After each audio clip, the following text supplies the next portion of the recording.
Officially Finner with your hosts, Robin and Rudy, a podcast about family where we live, love, and laugh along the way. As we mentioned in our earlier announcement, we're going to kick off our new podcast, I guess it is, with the story behind our kitchen renovation, which I guess we can call it Surviving the Renovation. I like Kitchen Chronicles. Kitchen Chronicles, Surviving the Renovation, but yeah, kind of told the from miniseries. The miniseries, yes, told from the kind of a client point of view because we're the clients, and as I mentioned previously, there are so many shows that show you how the clients and contractors interact. Our contractors aren't here with us today, but hopefully at some point you'll have a chance to.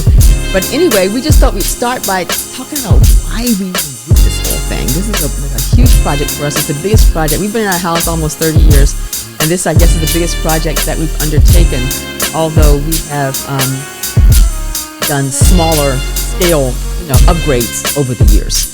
But this was a big one. So I mean, can I say this too? It was interesting because let me be really brutally honest about it.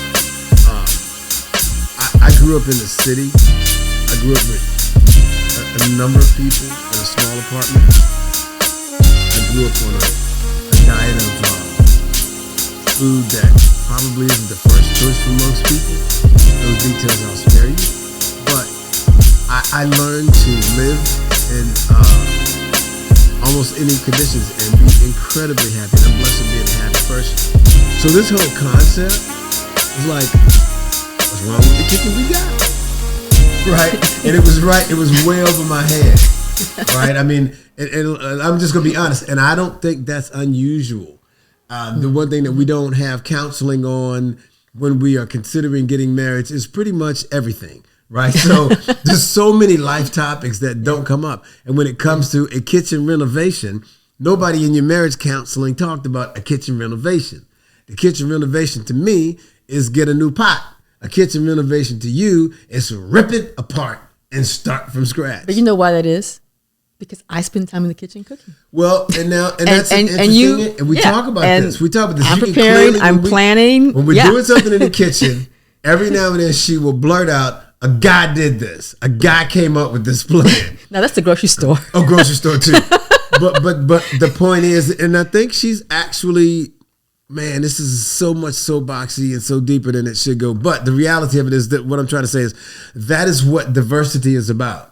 Yeah. Because if you have races and genders and all of the different people in the pot, the decisions and the path make sense. And you see things in the kitchen that you clearly say, this was done by a person that doesn't cook. Right. Exactly. And then planning and moving around and just accessing things that you need to access. And so being a veteran of being the married man, wars, peace and love, synopsis, syndrome, all of those words, I understood you're talking about something that I don't know about. And I don't need to try to act like I know about it. I need to listen and follow your lead on it. So the kitchen reno to me was about, okay, what do we need to do to get her to a place that it is more, she is better able to do what she does in the kitchen. Right. And you were very good at that, I must admit. Oh, I learned 42 years. You're very good. School. You're very good. Some people say beat into submission. Don't say that. That sounds really, somebody might investigate you for that, but or me for that, but no. Okay, but the kitchen, I mean, after 30 years, basically, the kitchen had its pain points because it was designed for something. And when we first moved into this house, this kitchen was like, oh my gosh, that was the upgraded kitchen. That was the kit. I forgot what they called it, but anyway, it was an upgrade based on the other kitchens that they were building in this, these houses at the time. And we thought it was really cool. And you live into it and the kids grow up and, more things happen and things fall apart. So we had some pain points, like just in terms of like basic storage, and how you really use your space and that kind of thing. So that was difficult. It was difficult to reach for things. We didn't have adjustable shelves in the cabinets. Gosh, that feels so horrible. That was huge. Because as you're saying, we didn't, I'm like, I didn't have that problem. I didn't have that problem. And it just so lends itself to the conversation. Yeah. Boy, you don't know what you're talking about. Be quiet and let her do what she's doing. Because I had no problem. Why? Because I was never reaching for anything. Because I was never doing anything. I was never cooking. I'm the official pot scrubber. Yes, I clean the kitchen. You clean, like yes. a restaurant cleans. You do. But on the cooking side, I don't know what you're talking about. Yeah, but it was just storage. It wasn't even that. It was just storage. And as your family grows, those kinds of things grow as well, those needs. And as our family grew, we needed more physical space. And it just seems like we had the space in the house, but the way the house had been designed, the space wasn't where I needed it to be. So, to expand the kitchen, well, first of all, we have a kind of a shallow back lot, so we couldn't go but so far just because of code. And it would have been terribly expensive, and we didn't want to go to that kind of expense. But what we noticed was we had this dining room that we used maybe once or twice a year. And it was Christmas and maybe for something else, maybe a birthdays or whatever. And the table, it was cut off from the kitchen. There was a wall there, a doorway, but it was cut off from the kitchen. Well, my granddaughter wanted to use it more because she'd like to eat every meal as a formal meal in the dining room. But when she learned how to use it, she really enjoyed setting the table and all that, for the times when we used it. But it was so special that we never used it. So we hardly ever used it. So anyway, so I had this space. I just wanted to be able to use it so that people actually would go in and use it, because you could see from the back of the house, from the kitchen, you can see the family room, you can watch games, you can interact with people more than you could from the dining room because of the wall. So, in my opinion, the wall just had to go. Yeah, let me just go back too, because this is an interesting thing. Because again, I am somewhat of a reluctant participant. Right, I'm in it because this is my wife, and I'm gonna make my wife happy, and I'm gonna do all of this stuff. And what happened was the kitchen started to come to life. The more you talked about the things that needed to happen, the more things like dishwasher doesn't work. Oh yeah. Refrigerator was frosting. Everything was like Jack Frost was in there. We were remaking one of those Christmas movies. The floor tiles were just randomly, and it was just like, is that tile loose? And so it's almost like what you're talking about is really interesting. I don't think there's an expiration date on kitchens, but at that 30-year mark, that bad boy started to come alive and say, hey, let me tell you something. We're done. Yeah. We're done. You do what you want to do, but the floor tiles are coming up, and we're doing them one tile at a time. We're going to give you one tile. We're going to return one tile to you a week. Well, it also seemed like a lot of things went wrong when the kitchen knew that we were going to change it around. It came to life. And it was just like, okay, no, but you're going. So you can pop up if you want to, but you're getting out of here. So it was almost like you were leading me in that direction of we need to renovate the kitchen. I'm tripping because I'm kind of like, man, you know what else you could do with that money? I'm kind of whispering to myself on the side, but the confirmation started to come, like I said, one tile at a time. The sink was doing something. It was just all kinds of odd stuff that just said, you have to do something because this is expiring. Right. So we had the space issues, we had the appliance issues, we had structural issues because of the flooring, because of the cabinets not working as well. And just to keep in mind, we had actually done a mini reno, upgrade, I have to say, upgrade of appliances. About 15 years ago. That's actually when we got the tile floor. We had our cabinets, I guess, the refacing. Yes. Because we didn't replace them, but we had them, sanded down and painted again. And so we wanted to lighten it up a little bit. So we had that done, but we had not changed any of the footprint of the location of appliances or anything like that. So we did have to look at what the costs were going to be. And it seems like no matter what you think the budget's going to be, it's going to be, a good bit more than that.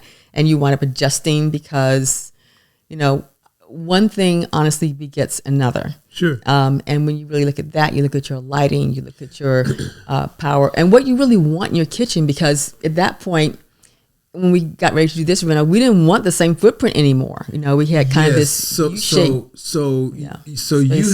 had DI. It's funny. We ended up at the same place. TV DIY home rental showed yourself there. The way I got there was this. I had some great business opportunities. The great business opportunities led to great visions. The great visions led to great dreams. The great dreams, my stuff, your stuff. We ended up visiting a house. Yes. That had an open plan. Now, if you this was several years ago. Yeah, It wasn't so this is just a lesson. yesterday. So this is a lesson in how you got there and how not to get there for people that are doing that. And I think it applies to all different areas of marriage and everything else. It's funny. Mm-hmm. We exposed ourselves to it. We saw that house, and then we could not unsee it. Nope, and we still can't unsee it. We If can't you want to know, right. we still don't unsee We're the happy house. with what we have, but you can't unsee it. And I'm not. I guess I'm And not. that was in Willisford, right? Yeah, it was Willisford. Willisford, it's a new development. And a I'm newer trying to development say, that I'm was not nearby. trying to say don't expose yourself to stuff, but I think I am trying to say, understand that your mind's eye and your eye allow you to change visions and paths. And there's some things that are better left unseen. Fortunately for us, we stayed in the space that we were able to function in and live in.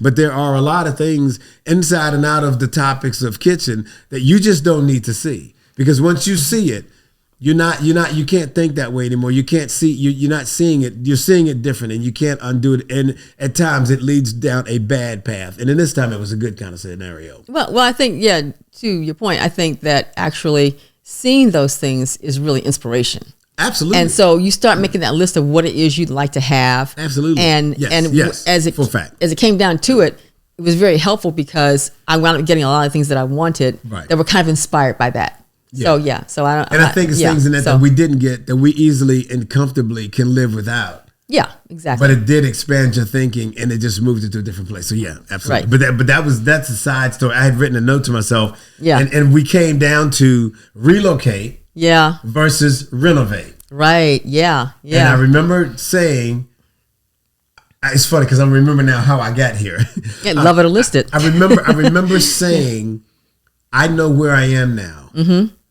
My neighbors know all of my cliques. They know all of the good and all of the bad, and we are functioning fine together. And we know theirs, and we know who's around us, and that was really important to us. I'm at an age that when I move, do I want to move into a place and start that process all over again? Right. My neighbors already know I'm looking out for the house. My neighbors already know where we park. My neighbors already know what I need to apologize to my neighbors to do that's going to cause them to change. We have that rhythm and that right.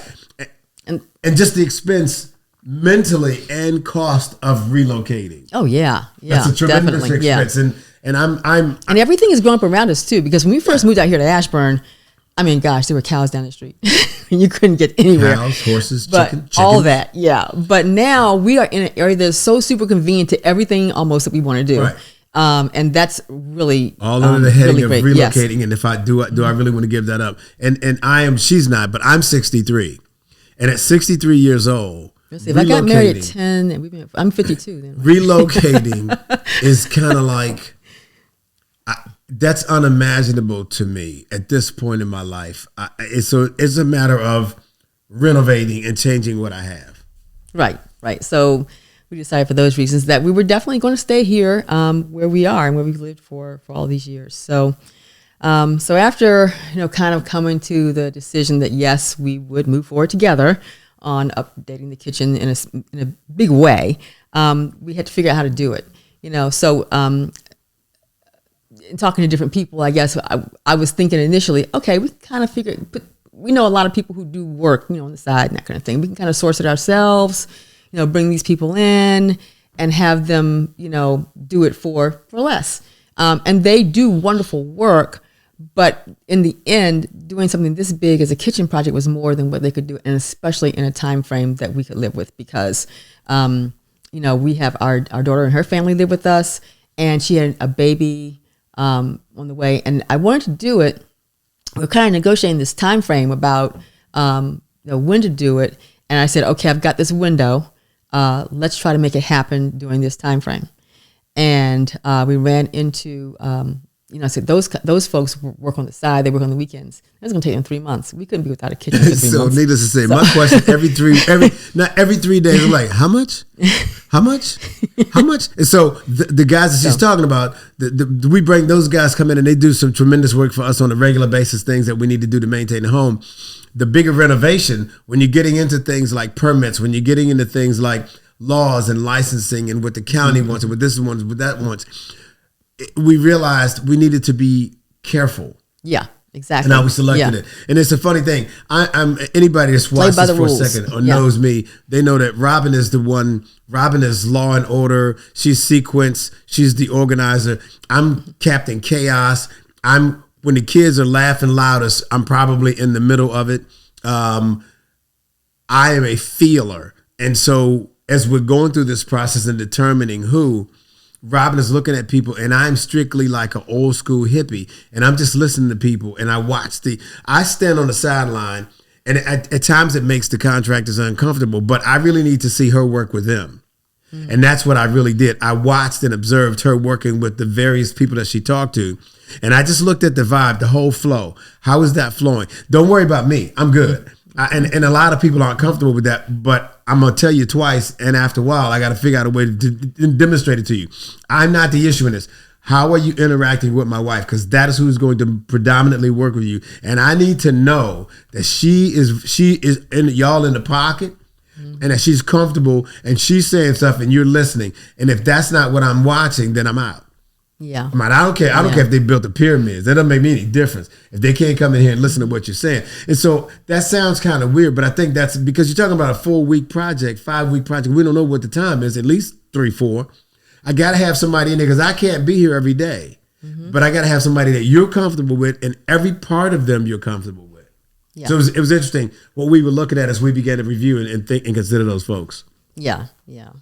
So that was all really important because that was kind of my hammer, and he was back in the corner listening and just watching. And I told him that. I had no problem telling guys, I don't care about your work. I care that my wife is totally, and this is really, honestly, I said this to somebody, I don't care how good your work is. What I care about is when she's in here with y'all, she's not calling me, telling me some creepy dude made her feel uncomfortable. No. I'm watching her face, and I'm watching how she is around you. I want to make sure that everything about all of this is comfortable. I don't want to be laying in the bed at night and she telling me, man, I can't figure out a way how to tell so-and-so what I'm really trying to get. I can't have those conversations. Yeah. And so that's the stuff I was paying attention to. I ain't worried about the kitchen.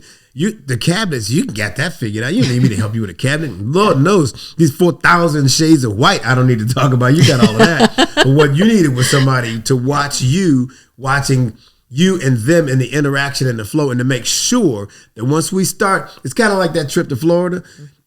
We had people that would take the trip when the kids were little. One of the things is one of the girls is dating a guy. What I want to do, get him in a car and drive to Florida. Because 14 hours in a car, we're going to know you and you are going to know us. And that's the same thing I wanted to do with this. I wanted David, did you go through that? I did not. We drove. Right. Yeah. So, the one that got away. So but he's here. David, she said, he was smart enough to know, I'm going to drive separate. I think I know what's going on here. But it really is. Time with people is the only way you know. And in those conversations and in that interview process, that's what I was really focused on. And I don't know that I knew it. Later on, I figured it out. But it was interesting. Yeah. Well, anyway, but yeah, and then we also, we had these different contractors. We weren't really sure, people on the side, we weren't really sure that was going to work. You go to the other contractors, and we talked to larger companies too. And I was thinking, well, because of the scale of their work, they might be this or that. But their pricing was above our budget. Yeah. And I'd say that, in some cases we'd say, okay, well, one guy said he could do it for, 40, 50, whatever. And I said, okay, well, we can do that. And somebody says, oh, well, 70 is our bottom line. It's like, okay. My interpretation. That was when the secretary seats me in the lobby, I generally know it's above my pay grade. Because if it's a contractor, I don't want to be seated in the lobby by no secretary because I'm paying for that. And I know that's not the case for all, and that's a broad brush perspective. But I'm just telling you, I have some light that'll come in a later segment, I'm sure. It's just some things that I read and I see, and I realized that for me at the time, it was priced. It was going to be priced above where I could live. Yeah, we weren't looking for someone who spent a lot of money on something that was going to be a lot of overhead that was probably not, Yeah, because and I'm looking at our project. And some projects, if you're doing a whole house reno or something, you need to maybe have that kind of manpower. But if you're doing something that's just basically one room. And I started looking at your notes, and you said introduce the homes that we were designed with an open concept in mind, and then you went to the stuff that we did, and all that. And that's a very interesting thing because those were the things that you did a good job of helping get the budget locked down. Oh, thank you, boo. Right? You know, I mean, the things like the sourcing ourselves and really interviewing the contractors and really, this was interesting. You had a note here about also ran into the slowdown with the supply chain. Yeah. Because that was the time window. That was because the time we window, had, you talked about the baby earlier. Yeah. And we had a perfect plan. Because we were trying to do it and complete it before the baby came. Because we know that was going to be, difficult to have a new baby in the house and the kitchen's torn apart. So we were trying to figure out how to pulling up tile while you're trying to put a baby to sleep. That's a great moment. But I will say that in the end we wound up doing it after the baby was born. But it was the best way because the supply chain was, a mess, as you know, it's been last year. But we were smart enough to get everything in. But that was what you did. So the biggest thing, we had the luxury of watching other people's home renos in various parts of the homes. And we noticed the calendars and we noticed delays. And almost every time we saw a delay, it was waiting for something. Yeah. A piece to come in. And you came up with this brilliant strategy. And the folks at JHD agree with you. Can I say Shireen? I don't know if you said it. I haven't. Yeah, well, Janice and Premier Floors, Shireen Farhazi. So all of those folks that you work with, y'all came up with this brilliant strategy. Do not touch anything until everything is in. And that was genius. We were fortunate enough to work with guys that had the facilities and the capacity to store everything. So they stored all the pieces and parts until every nail, every screw, every appliance was there, and they say, now we're ready to go. Exactly. Yeah, brilliant. Right. So that really cut down a lot on the time that the kitchen was not available to us, because this could have taken easily 3 months. Sure. During that time, if we did not have those things in. In fact, there was a delay. There was a delay that they found it in the cabinets, which is huge. It's not like finding, there's a delay in the new table you ordered, but that's huge. You can't have a kitchen without cabinets. And so Shireen worked really hard, finding another source and getting those cabinets done, getting the cabinets that we needed done.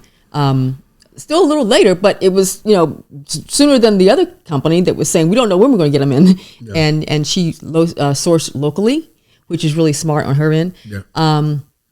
And got things in that we needed. And then once we had everything in, that's when they started the demo and everything just flowed. There are always time issues. For example, if you're waiting for permits or if you have to change things because something didn't pass inspection, which is what we dealt with, during part of it. But, that really only caused about a week's delay because you're dealing with inspectors and it's not just your time frame, it's theirs. So they come back and fix this, or this isn't right. And those were things that we were fortunate enough to be with a contracting company. When I say it's things that you can control, people would say, well, you can't control inspections, but actually you can if the contractor has the right relationship with the county office and they know who they need to go to and who they need to talk to. They can influence their schedule. They're not just victims just waiting.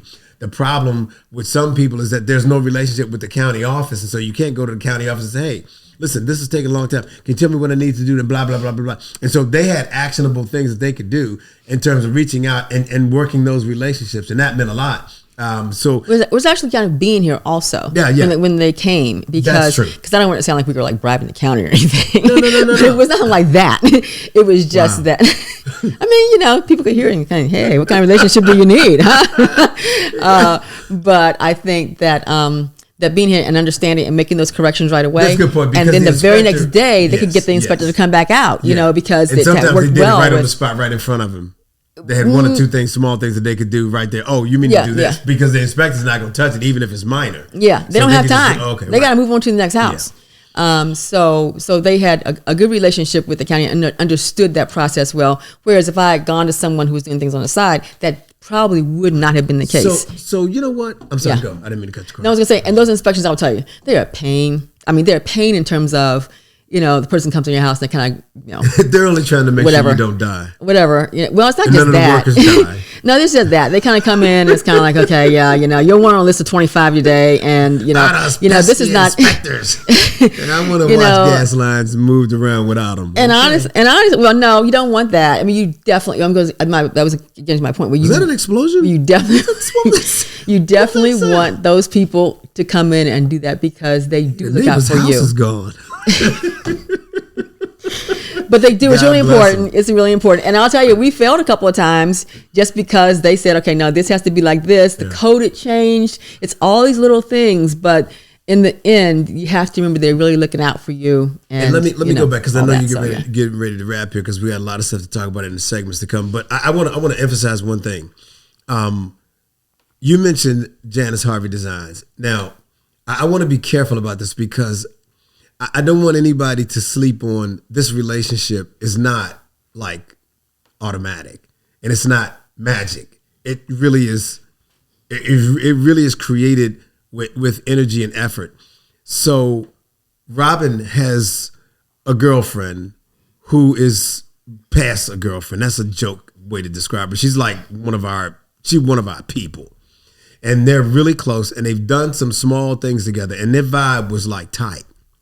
So when Robin got ready to do this whole project, they started to talk about the project. Janice, understanding who Robin was, understood what would work. And I think that enabled us to step into, we looked at people independent of Janice at first. Right. Janice at first. Right.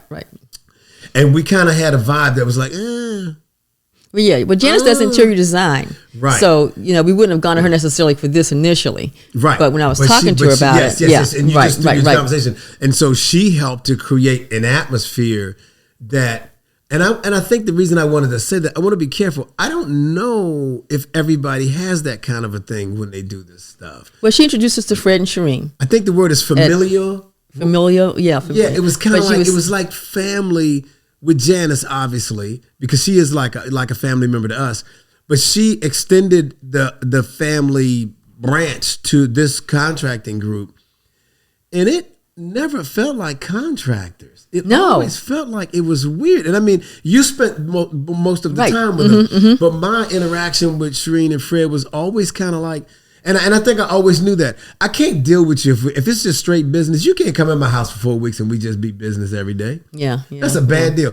But I have to be able, I respect you enough to have an expectation, and you respect me enough to understand my responses and my comments, that we keep it business, but we keep it family, right? It's a kind of weird combination. That wasn't the intention, although Janice is my girl, but I didn't know that I was going to have this relationship with Fred and Shireen. That was the thing, and that was the great surprise. That's what I wanted to emphasize. It was a most fascinating, almost accidental magic that occurred. Yeah. That I mean, as we're talking about this, I want to encourage anybody that does this to try to find that same magic, because this costs too much. Yeah. To be bickering and going backwards and forwards and not have a point of reference that you can't return after 30 days, right? You can't talk about it. The magic was, and I'm just more a little bit later, but in our series, but I will say that Shireen, so Janice introduced us, and I'm not sure if it's because of the Janice connection or what, but Shireen and I just vibed in terms of like what we're always on the same page. That's true. So I'll have a list of things that I'm going to ask her about, and she will have a list of things. Her list was always longer than mine to go over, but almost everything I always had on my list to ask her about, she already had on her list. And it was like when I told her what I wanted and what I was hoping to get, she got it. And she in designing the kitchen, she knew all these little things to do, to add, to make it all work in the space that I had, so we didn't have to extend the house. And we could still incorporate as much. I can hardly think of anything I really wanted that I don't have in here. I think I have more than what I thought I was going to get. Yeah, fellas, I really do. I need you to understand that. I need you to hear what she just said. I think I got everything I want. Boom. Yeah. It had nothing to do with me, but Yeah. but I'm just gonna claim it. I'm just saying that's an HGTV segment because no joke. often they don't always get everything they want. No so listen. So you had the list of. Do you want to just? I wanted to make sure because I know we're handing off into the next sections and we start getting into what we did and all that stuff. Yeah. But I do think this list of what we did was fascinating. Yeah. Because it was a demo. Right. We did a total demo of the kitchen. Everything was gone. Down to the walls, and this is all those pictures to come. Yeah. And then you relocated, you're moving stuff. Yeah. You're not like, I don't want a different stovetop.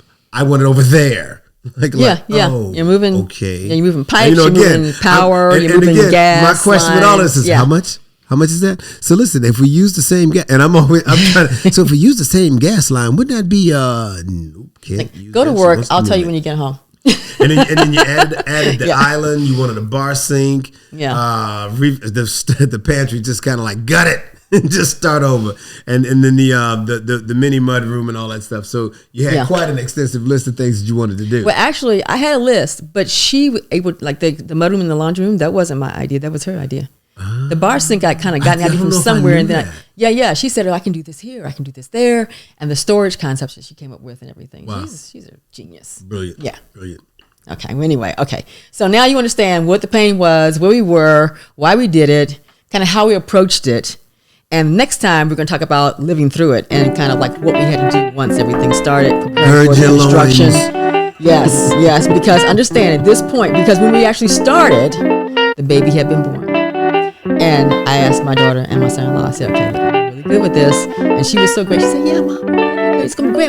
I want to do this anyway, because if we get a house and we go through this, I want to understand what it's going to be like. I said, oh, good, yes, okay. All right, so, here I am. Oh, you're going to know. You're going to learn something today. But anyway, okay, so we have to talk a little bit about some of that and what we did and how it all worked out. So, anyway. All right, so that's it for today. Stay tuned because we can't wait to share the next parts with you. And thank you for watching and listening. And if you have any questions, shoot them to us, and we'll be happy to answer them. And look forward to engaging with you. Officially Finna thanks you for joining us. Please subscribe and hit that like button.